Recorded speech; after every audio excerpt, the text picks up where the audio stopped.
The morning sun cast long shadows through the Richardson mansion's spotless windows as Sarah Johnson hurried through her cleaning routine. Her hands trembled slightly as she dusted the expensive artwork lining the halls. 6 months of working here, and she still felt like an intruder in this world of wealth and privilege. "Johnson, my office now!" Sarah's heart sank at Maxwell Richardson's sharp voice.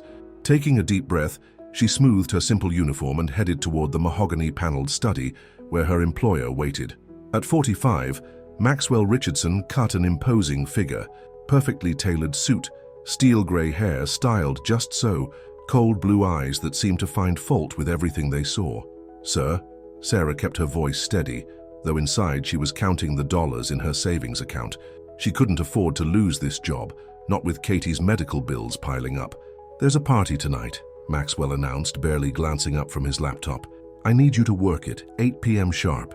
But sir, I usually don't work evenings because of my daughter. Did I ask for your life story?" His eyes finally met hers and his lip curled slightly. 8 p.m. and try to wear something appropriate, not those discount store clothes you usually show up in. Sarah felt her cheeks burn. "Yes, sir. Will that be all?" "For now."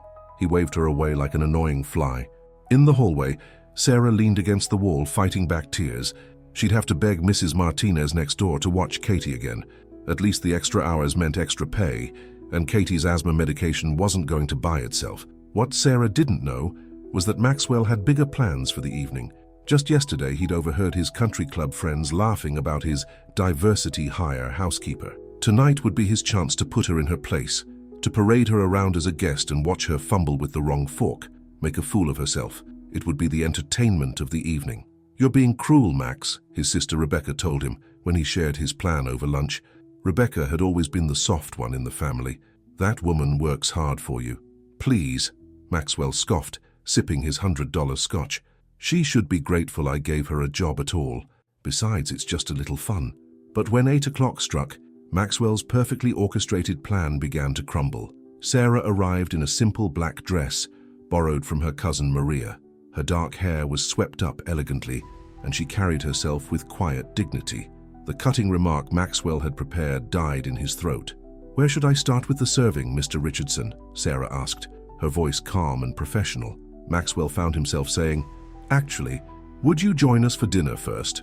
The words surprised them both. Sarah's eyes widened slightly, but she nodded gracefully. The other guests were arriving, all old money and older names. Maxwell watched as Sarah navigated the crowd. She was different from his usual social circle, genuine, unpretentious. When someone snidely asked about her background, she spoke proudly about putting herself through community college while raising her daughter alone after her husband's death. "My Katie's the smartest in her class," she beamed, and for the first time Maxwell noticed how her whole face lit up when she talked about her daughter. "She wants to be a doctor someday." "How quaint," simpered Evelyn Whitmore, his mother's oldest friend. "Though really, dear, with your background, perhaps she should set her sights on something more realistic, like cosmetology." Before Maxwell could stop himself, he snapped, "Sarah's daughter can be anything she wants to be, and she has more class than anyone in this room." The crystal chandelier could have crashed and caused less of a silence. Sarah stared at him in shock. Even Maxwell seemed surprised by his own words. Later, as guests began leaving, Maxwell found Sarah in the kitchen, already starting to clean up. "Leave it," he said quietly. "Sit down, please. I need to tell you something." Sarah sat, wary but curious. Maxwell paced, running his hands through his perfectly styled hair. "I did something terrible," he confessed. "I invited you tonight to humiliate you, to watch you struggle with the fancy silverware and make my friends laugh. But seeing you here, watching how you handled yourself with such grace, while my friends acted like privileged fools, I'm the one who feels humiliated." Sarah stood up from the kitchen chair, her face flushing with anger and hurt. "I see. Well, I'll save you the trouble of firing me. I quit." "No, wait!" Maxwell reached for her hand.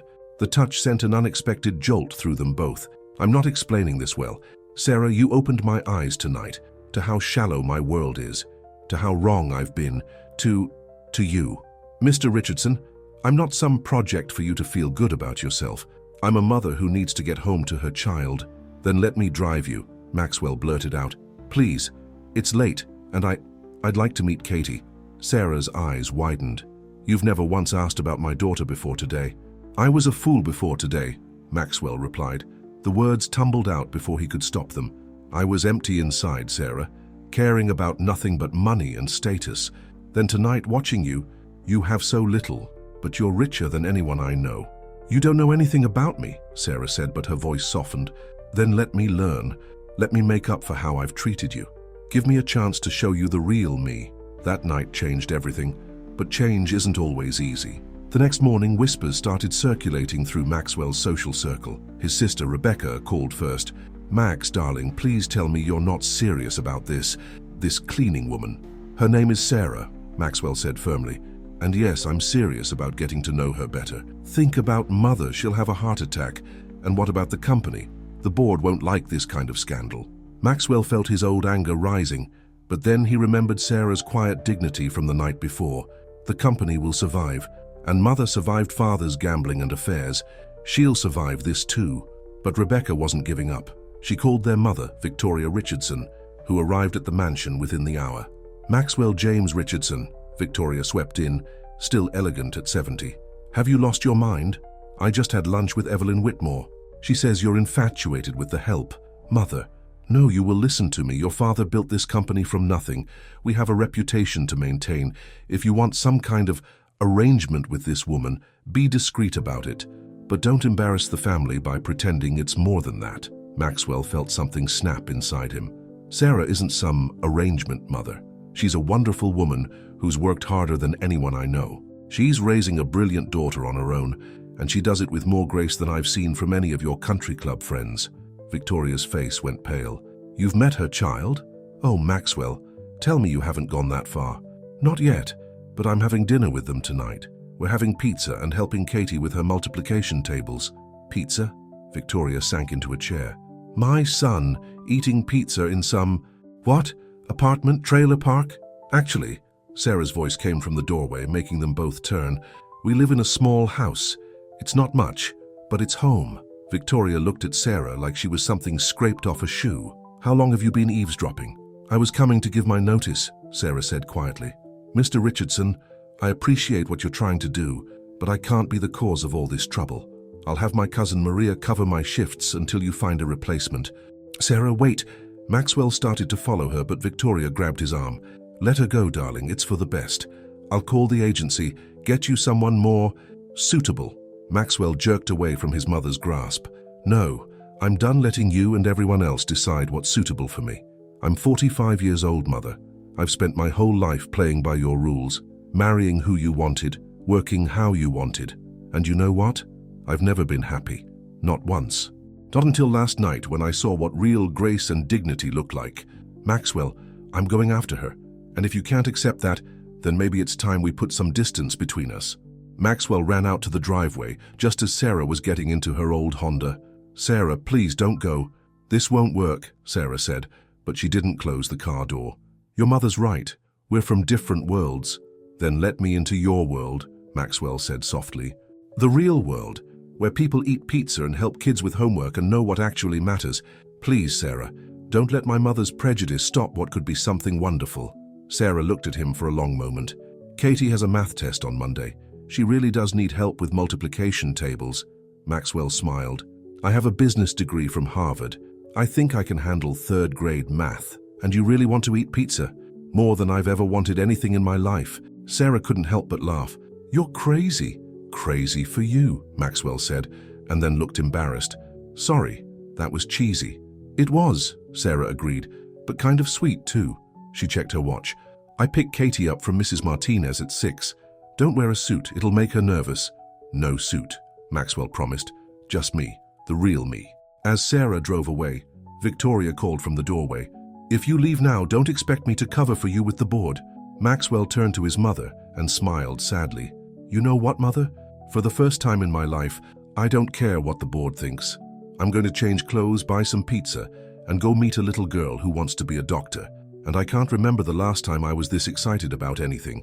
He walked back into the mansion, past the antiques and artwork that had always felt more like a museum than a home. In his massive closet, he pushed past rows of designer suits until he found an old pair of jeans and a simple sweater he'd never worn.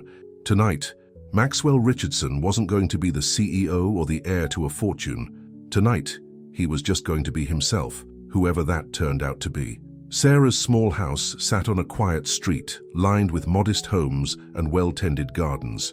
Maxwell sat in his Mercedes for a moment, watching children ride bikes on the sidewalk. It was so different from his gated community, where the only sound was lawn mowers operated by hired help. "You can do this," he muttered, grabbing the pizza boxes and the math workbook he'd bought. His hand shook slightly as he knocked on the door. Sarah opened it, wearing jeans and a simple blue sweater. Without her uniform, she looked younger, more relaxed. "You really came." "I really did." Maxwell smiled nervously. "And I brought extra pizza because I didn't know what kind Katie likes." "Mommy, is that him?" A small voice called from inside. Katie appeared beside her mother, dark eyes serious behind pink glasses. "Are you really a millionaire?" "Katie!" Sarah looked mortified. "We don't ask people things like that." But Maxwell laughed. A real laugh, not his usual polite chuckle. "Yes, I am. But right now, I'm just your math tutor." "I heard you have a big test coming up?" Katie nodded solemnly. "Multiplication tables, they're hard." "Well, I brought pizza. Everything's easier with pizza." They settled around the small kitchen table, so different from Maxwell's formal dining room. Katie's school books were pushed to one side, and Sarah's nursing textbooks were stacked on a chair. "You're going to nursing school?" Maxwell asked, surprised. Sarah nodded. "Night classes twice a week. Mrs. Martinez watches Katie then too. I want to show Katie that it's never too late to chase your dreams." "My mommy's going to be the best nurse ever," Katie declared, reaching for another slice of pizza.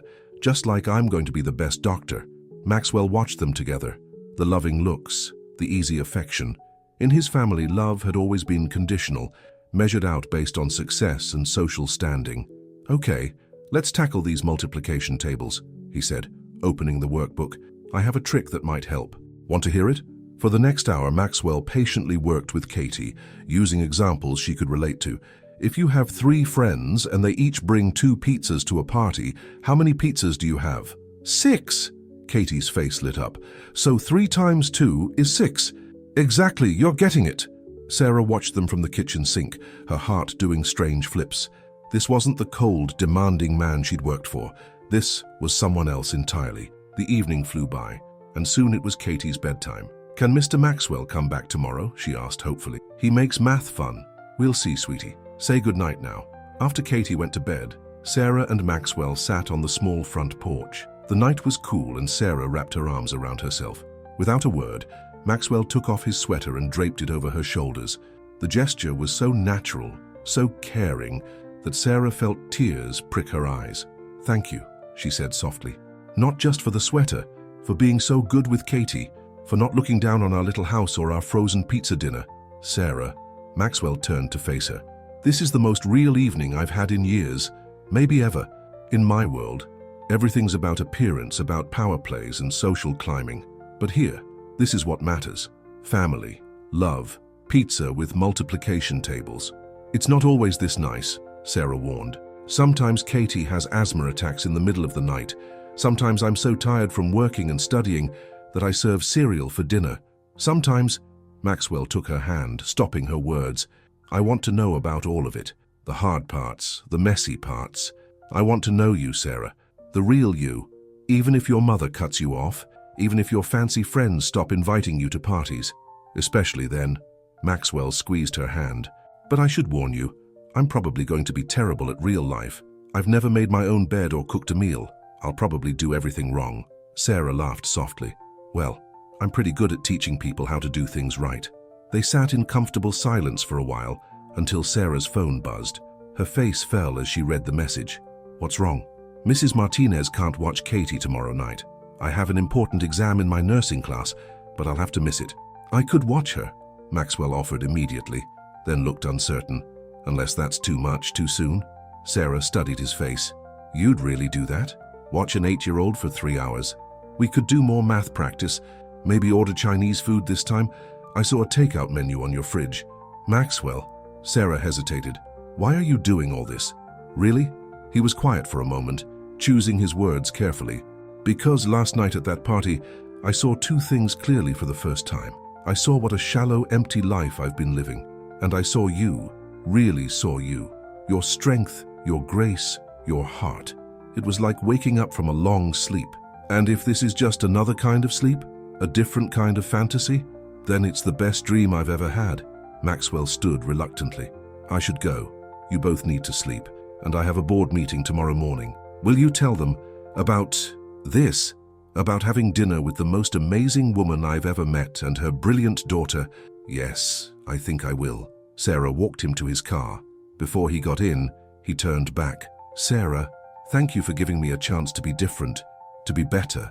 After he drove away, Sarah hugged his sweater around her shoulders, breathing in the unfamiliar scent of expensive cologne mixed with pizza sauce. Inside, Katie called out, "Mummy, can you check under my bed for monsters?" Sarah smiled. Some things would never change, but maybe, just maybe, other things could change for the better. What she didn't know was that across town, Maxwell's mother was already making calls, setting in motion a plan to protect her son from what she saw as a grave mistake. And in a small office downtown, a private investigator was opening a new file labeled Sarah Johnson. The real test of their fragile new connection was about to begin.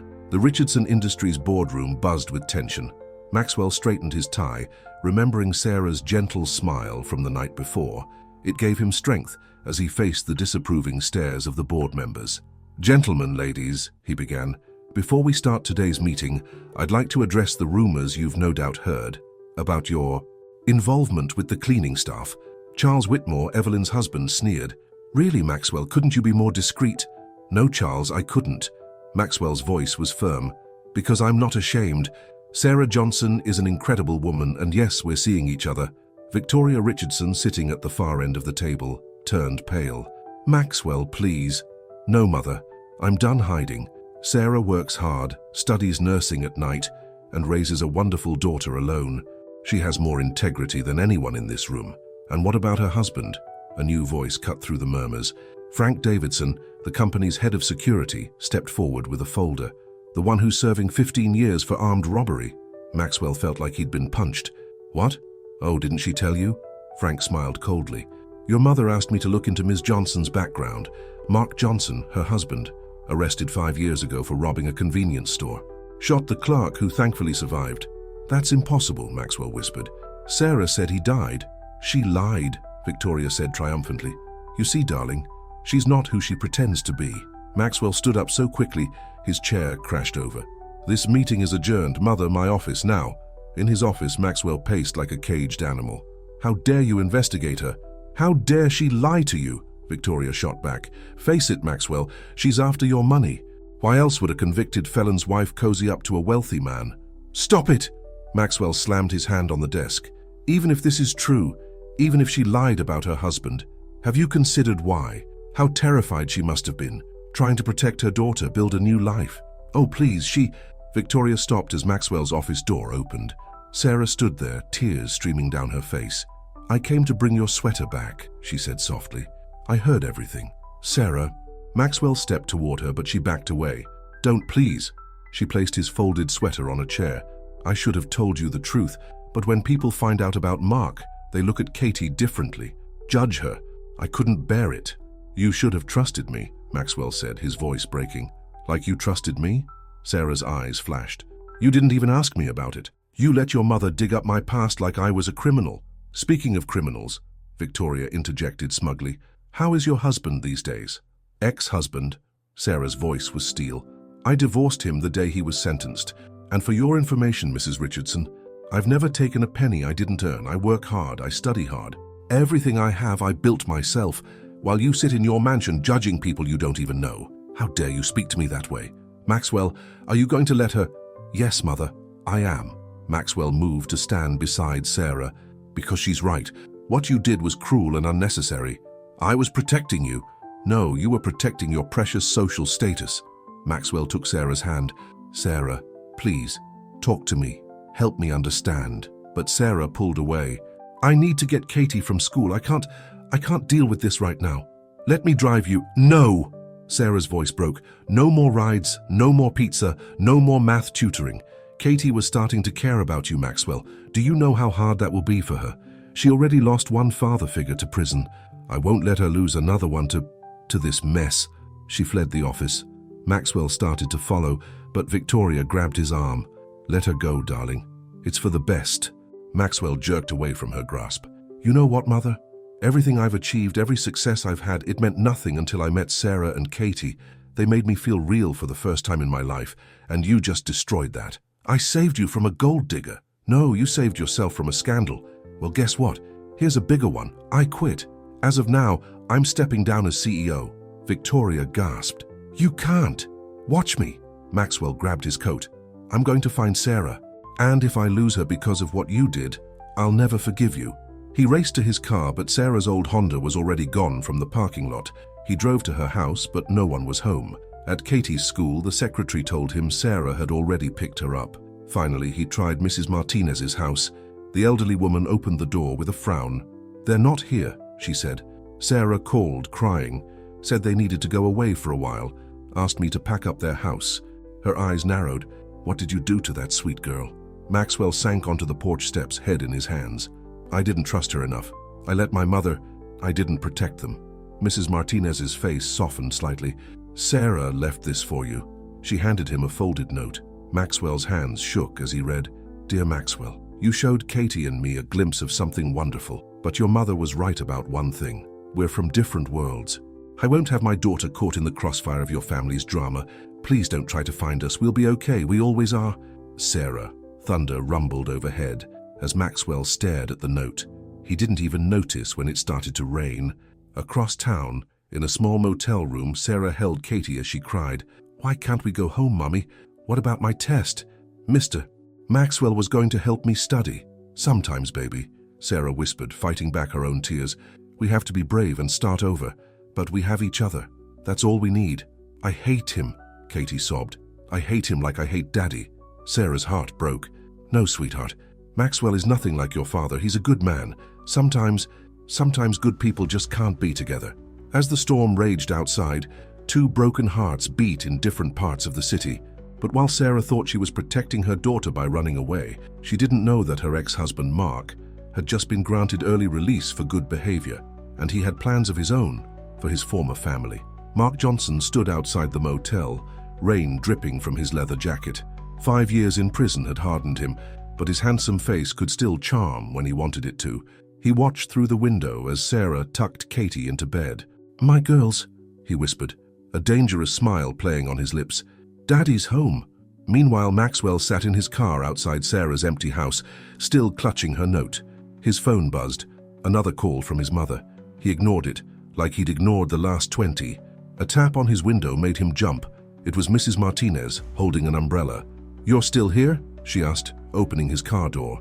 "Come inside before you catch your death. Sarah would never forgive me if I let you get sick." Maxwell followed her into her small house, surprised by the invitation.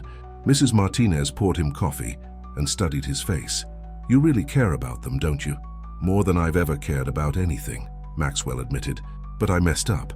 I let my mother—" "Bah!" Mrs. Martinez waved her hand. "Mothers, they think they know everything. But let me tell you something about Sarah. That girl has been through hell. I know about Mark now." "No, you don't know." Mrs. Martinez leaned forward. "You know facts from a paper. I was here. I saw the bruises she hid.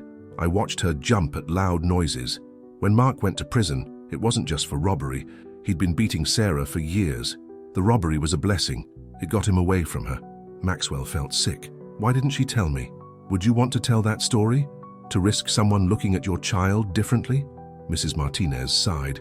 "Sarah's spent 5 years building a new life. No wonder she ran when the past came up." Maxwell's phone buzzed again. This time it was Frank Davidson, his head of security. "What?" Maxwell snapped. "You need to know something," Frank said urgently. "Mark Johnson was released 3 days ago. Early release for good behavior." Maxwell's coffee cup crashed to the floor. "What? Why wasn't Sarah notified?" "There was a clerical error. Maxwell, he's made threats. About Sarah. About Katie. I know you're angry with your mother, but she hired me to keep digging after you left. Mark's been writing letters from prison, demanding money, threatening to take Katie." "Oh, God." Maxwell was already heading for the door. "Do you have any idea where he might go?" "We're checking hotels, motels." "The Blue Pine Motel," Mrs. Martinez called out. "Sarah uses it sometimes when she needs to think. Room 115. She always gets the same room because the owner gives her a discount." Maxwell was in his car before she finished speaking. Frank, meet me at the Blue Pine Motel and call the police. At the motel, Sarah couldn't sleep. Something felt wrong. Katie whimpered in her sleep. Another nightmare about her father. A knock at the door made Sarah freeze. Housekeeping, a male voice called. At midnight, Sarah whispered. She grabbed her phone, but the battery was dead. The knocking came again, harder. Come on, Sarah. Open up. Don't you want Katie to see her daddy? Sarah's blood ran cold. She shook Katie awake, covering her mouth before she could cry out. Baby, we need to be very quiet, she whispered. Remember our secret game? Hide and be still? Katie's eyes were huge with fear, but she nodded. Sarah helped her into the tiny bathroom, closing the door just as the main door burst open. Mark stood there, rain-soaked and smiling. Hey, baby, miss me? How did you find us? I've been watching. So are you playing house with that rich guy? Mark's smile turned ugly. That's not very loyal, Sarah. What happened to waiting for me? Get out! Sarah grabbed the room phone, but Mark ripped it from her hand. Where's my daughter? Katie, come give Daddy a hug. She's not here, Sarah lied. She's safe, where you can't hurt her. Mark grabbed her throat. Don't lie to me. I saw you bring her in. Katie, come out now, or Mommy's going to get hurt. The bathroom door creaked open. Katie stood there shaking but brave. Leave my mommy alone. There's my girl. Mark released Sarah, who gasped for air. Come here, princess. Daddy's taking us all home. You're not my daddy, Katie screamed. My daddy's dead. Mommy said so. Mark's face contorted with rage. He lunged for Katie, but Sarah threw herself between them. Run, Katie, run! Katie bolted for the door, but Mark caught her arm. Sarah grabbed the bedside lamp and swung it at his head. He staggered, losing his grip on Katie. Get help! Sarah screamed as Katie ran into the rain. Mark recovered quickly, backhanding Sarah so hard she hit the wall. Still fighting me? I'll teach you respect, just like old times. Through her days, Sarah saw him coming for her. She'd been here before so many times, but something was different now. She wasn't that scared woman anymore. She thought of Maxwell's kindness, of Katie's dreams of being a doctor. She wouldn't let Mark destroy their future. As he reached for her, Sarah kicked out hard, just like she'd learned in the self-defense class she'd secretly taken after his arrest. Mark stumbled back, surprised by her resistance. You little... Suddenly the door burst open. Maxwell stood there, soaking wet, with Frank and 2 police officers behind him. Get away from her! Maxwell's voice was a roar of fury. Mark spun around, pulling a knife from his jacket. This isn't your business, rich boy. This is my family. No, Sarah said, her voice strong despite her split lip. We stopped being your family the day you chose violence over love, the day you showed Katie what a monster looks like. Daddy? Katie's small voice came from behind Maxwell. She'd brought help, just like Sarah taught her. I hate you forever. Something in Mark snapped.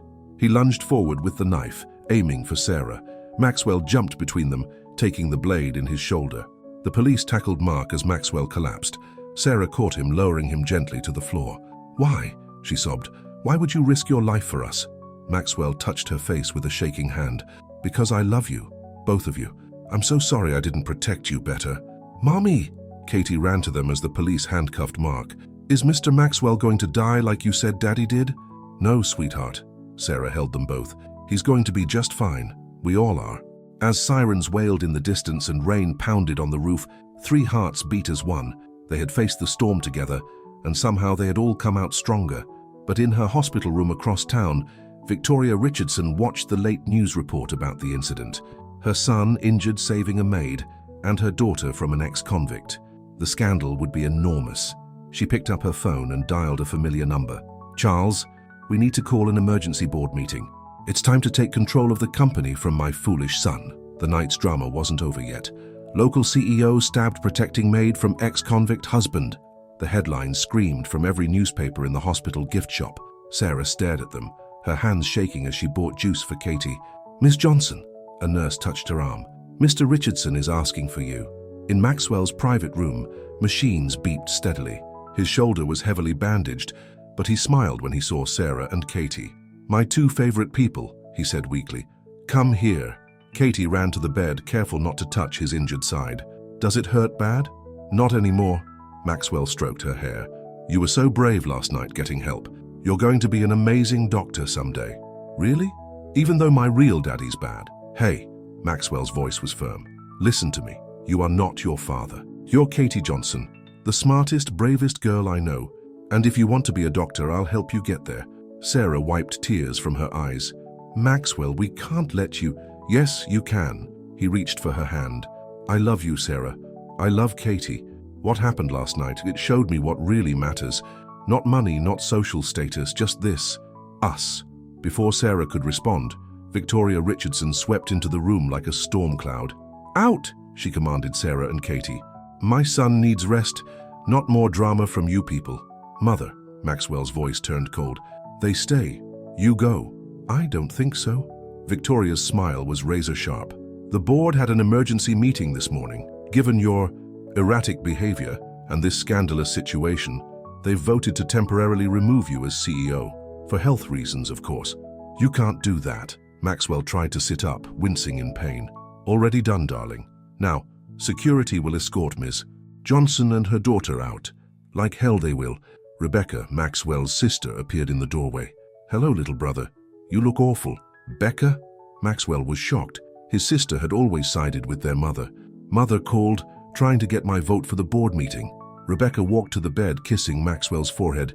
But she didn't mention you were hurt saving a child from a violent man. I had to read about that in the papers. Rebecca, you don't understand, Victoria started. No, Mother, you don't understand. Rebecca turned to Sarah and Katie. I'm Rebecca, the prodigal sister, and you must be the woman who made my brother smile for the first time in years. Katie tugged on Rebecca's sleeve. Are you going to be mean to us like his mommy? Rebecca knelt to Katie's level. No, sweetie. Actually, I'm here to help. See, what Mother's not telling anyone is that when Daddy died, he left his shares in the company to both Maxwell and me, and I never signed those papers to remove Maxwell as CEO. Victoria went pale. You wouldn't dare go against me. Watch me. Rebecca stood. I've spent my whole life trying to please you, Mother, playing the perfect society daughter.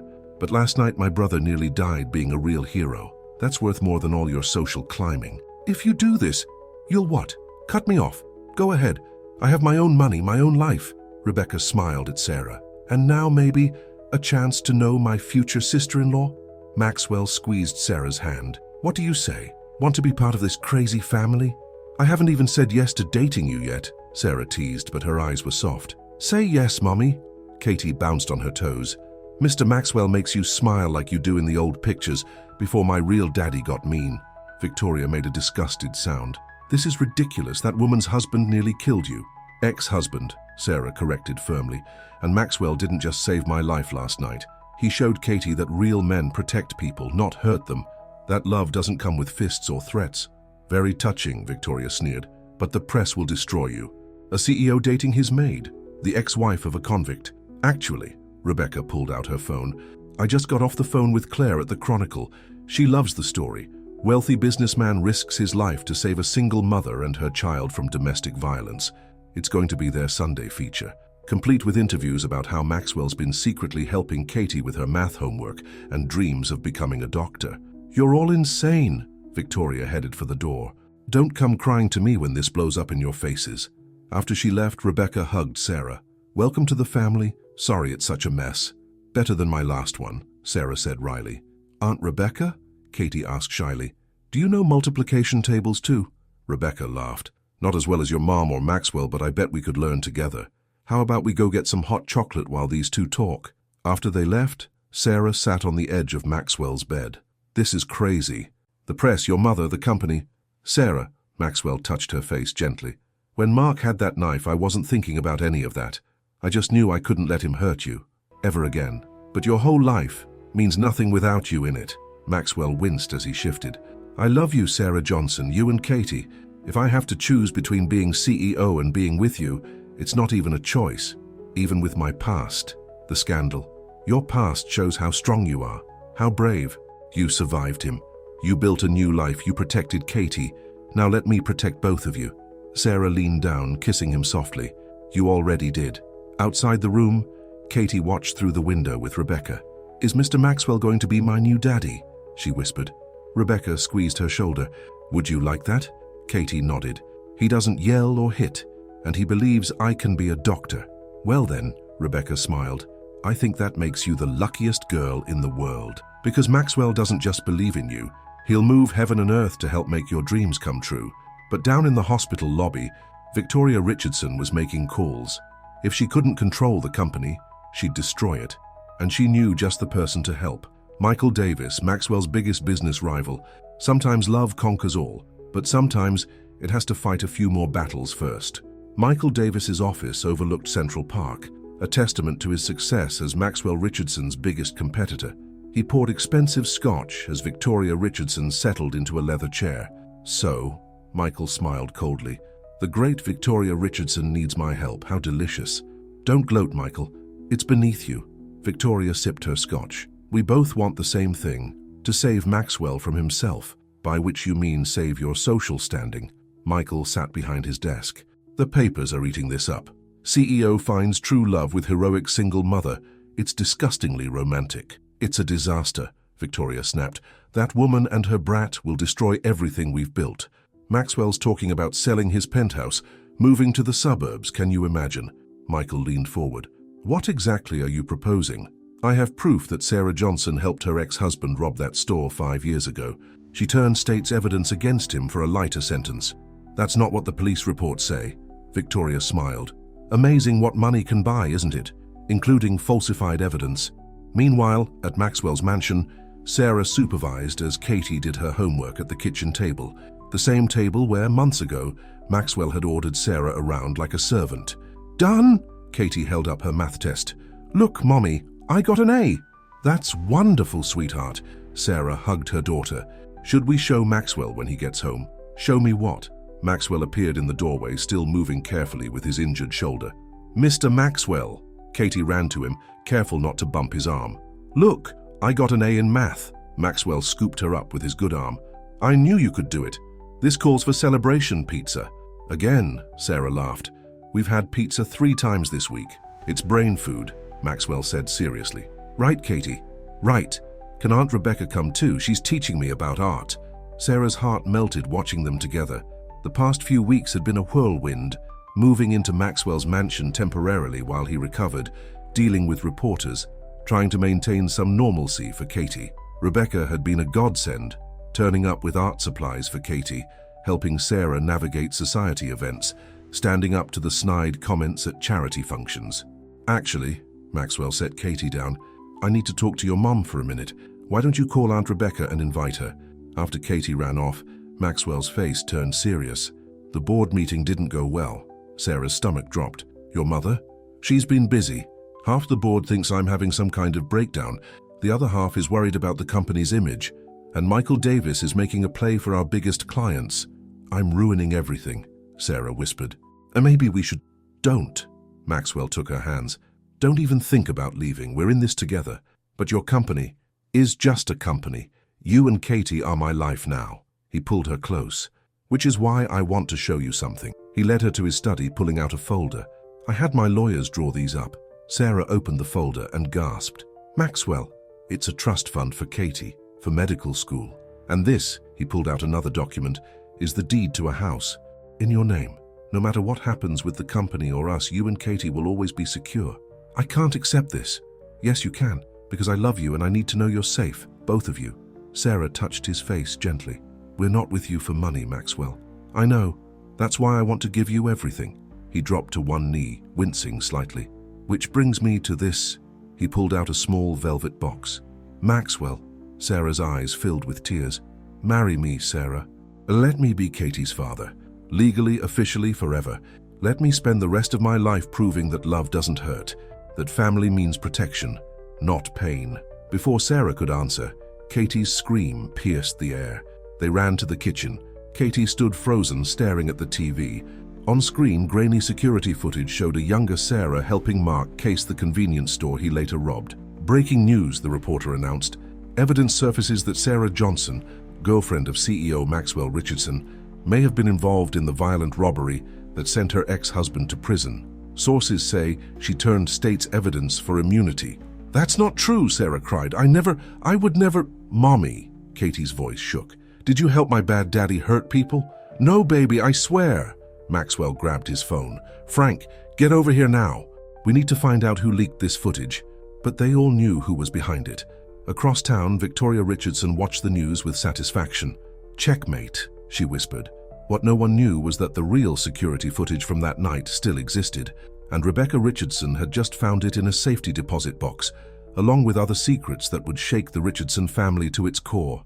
Sometimes the truth hurts, but sometimes it's the only thing that can set you free. Rebecca Richardson's hands shook as she watched the real security footage from the convenience store robbery.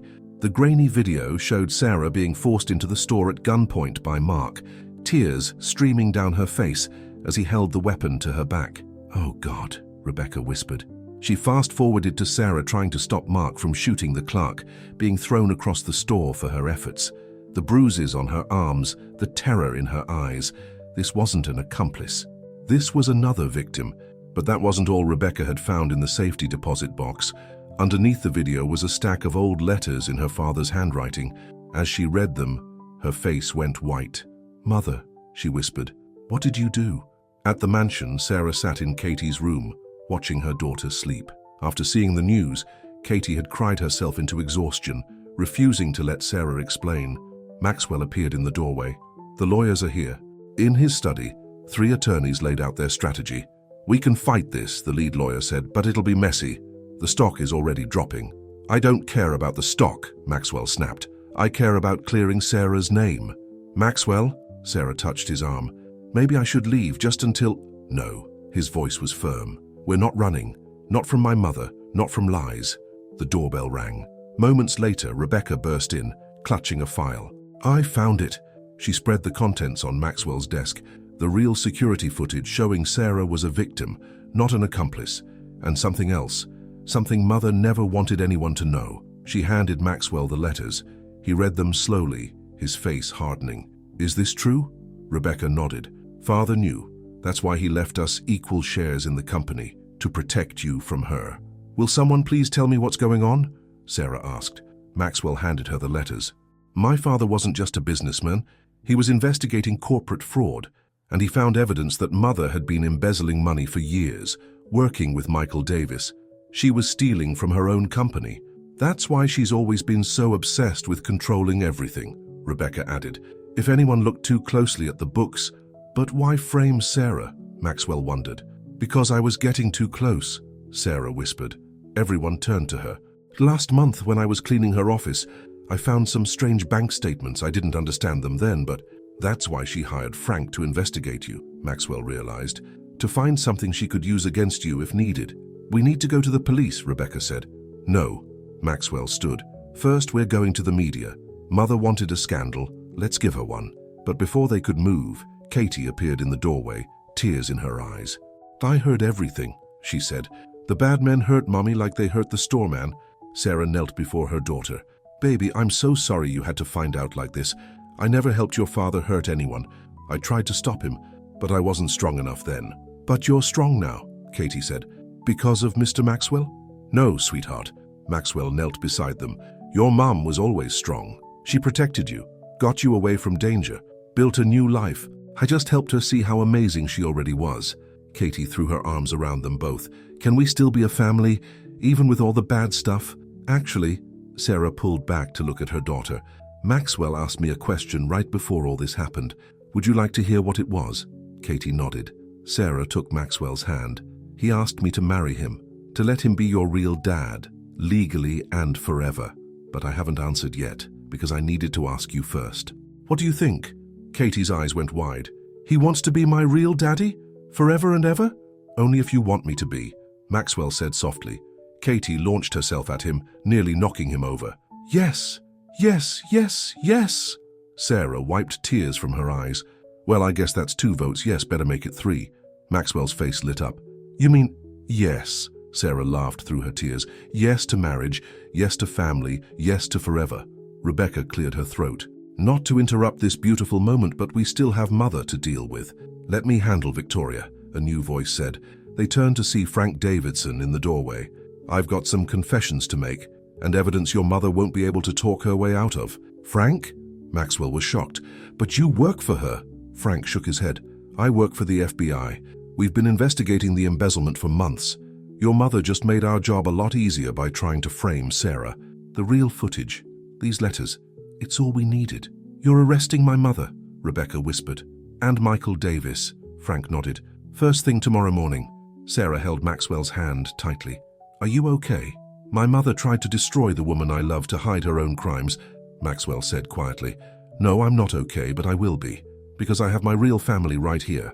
Katie tugged on his sleeve. Does this mean I can call you Daddy now? Maxwell scooped her up, his eyes shining. I would be honored. Outside the study window, the sun was setting on one of the darkest days of their lives.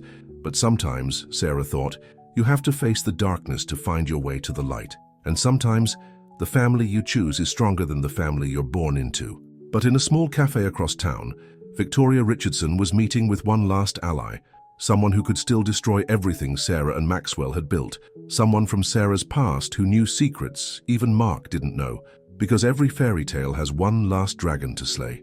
And this one wore Sarah's mother's face. Linda Barnes hadn't seen her daughter in 8 years, not since Sarah had run away with Mark Johnson, too young and naive to see the kind of man he really was. Now she sat across from Victoria Richardson in a dimly lit cafe, studying the newspaper photo of Sarah, Maxwell, and Katie. They look happy, Linda said softly. Victoria's perfectly manicured nails tapped the table. They won't be for long, not once you tell them what you know. I don't know if I can do this to her. She's my daughter. The daughter who abandoned you, who never even told you had a granddaughter. Victoria pulled out a check. Besides, $500,000 should ease your conscience. Meanwhile, at the mansion, Sarah was helping Katie try on flower girl dresses for the wedding. The media storm around Victoria's arrest had finally started to die down, and life was finding a new normal.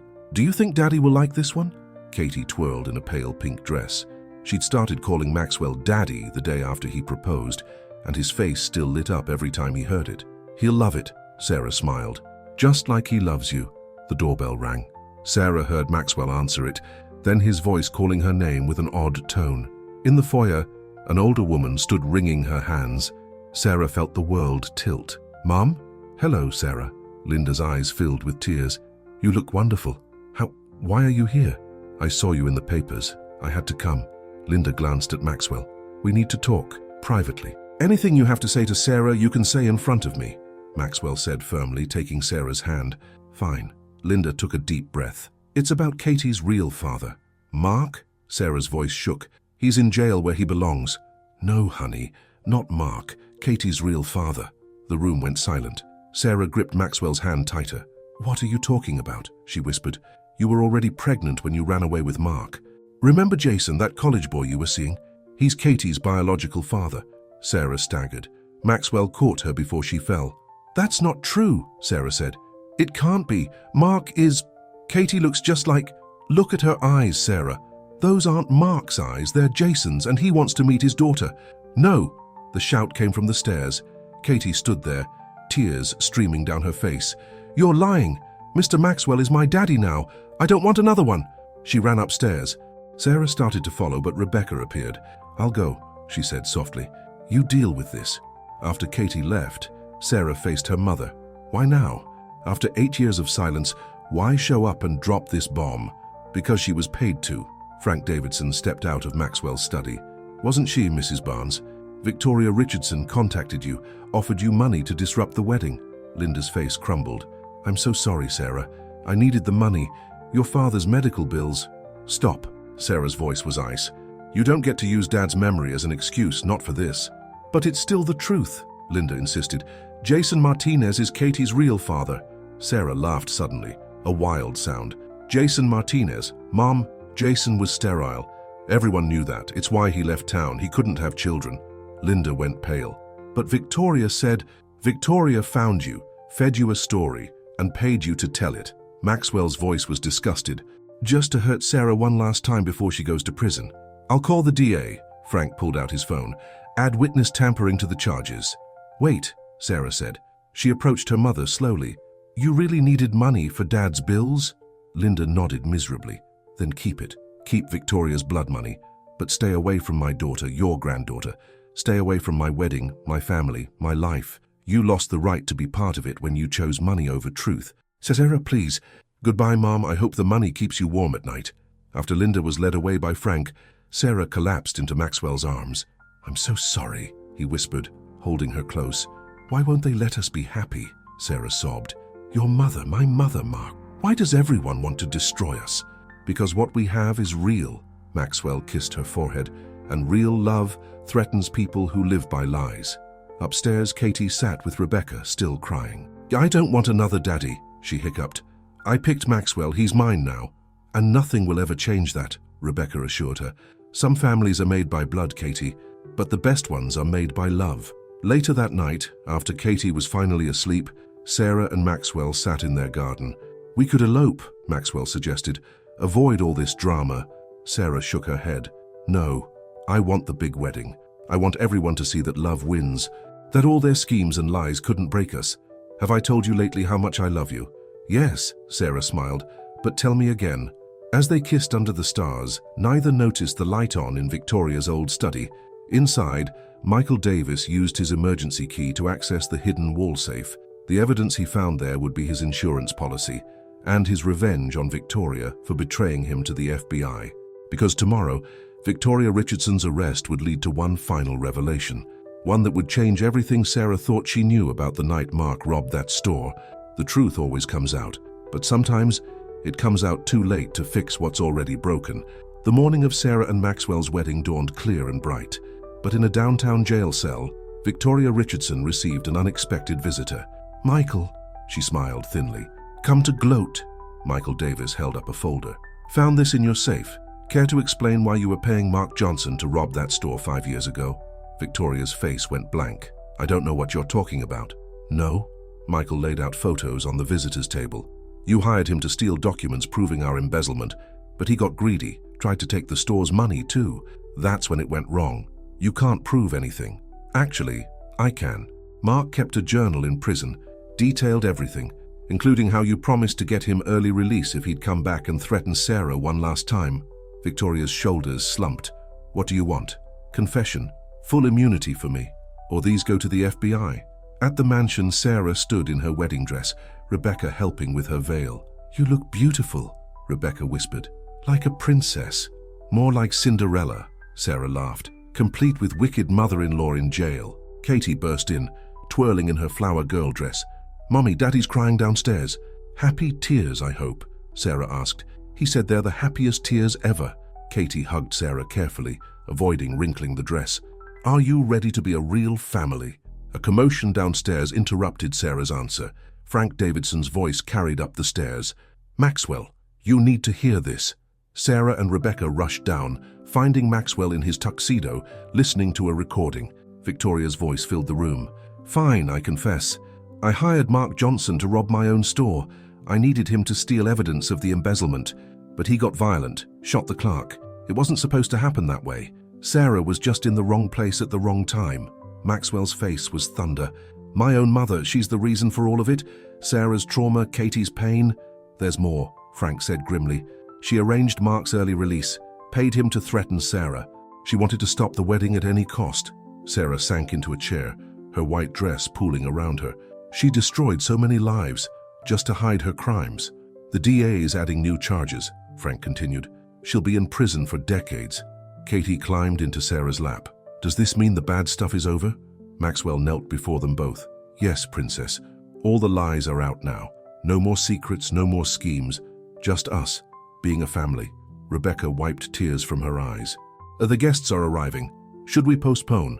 No. Sarah stood, straightening her veil. Victoria's had enough power over our lives. This is our day. The garden ceremony was everything they'd dreamed. White roses lined the aisle, and Katie scattered petals with perfect precision, beaming at the guests. When Maxwell saw Sarah walking toward him, his eyes filled with tears again. You're stunning, he whispered as she reached him. You're not so bad yourself, she whispered back. The minister smiled. Dearly beloved. But before he could continue, a voice rang out. Wait! Everyone turned. Victoria Richardson stood at the garden gate, handcuffed, flanked by guards. The court granted me 1 hour, she said quietly, to make things right. She approached slowly. Maxwell moved to shield Sarah, but Victoria shook her head. I'm not here to cause trouble.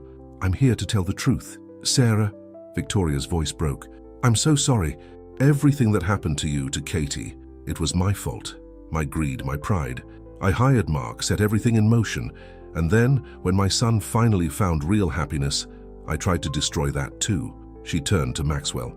You were right, darling, about everything. Sarah has more class, more grace than I ever had. I don't expect forgiveness. I needed you to know the truth before you say your vows. Katie approached her grandmother cautiously. Did you make my real daddy hurt people? Victoria knelt despite the handcuffs. Yes, sweetheart, and I'll spend the rest of my life paying for that sin. But you have a wonderful new daddy now, one who'll never hurt you, never leave you. Can you do something for me? Katie nodded. Be happy. Let them love you. And maybe someday, tell your children that their grandmother finally learned what real love looks like. As the guards led Victoria away, Sarah called out, Wait! She walked to Victoria, her white dress glowing in the sunlight. I forgive you. What? Victoria gasped. Not for my sake, for Katie's. So she learns that hate doesn't have to poison a heart forever, that even the worst mistakes can be forgiven. Victoria sobbed. Real tears, not her usual theatrical ones. Thank you. After she was gone, the ceremony continued. Maxwell's vows made everyone cry. Sarah, you taught me what real strength looks like, what real love feels like. You and Katie aren't just my future. You're my salvation.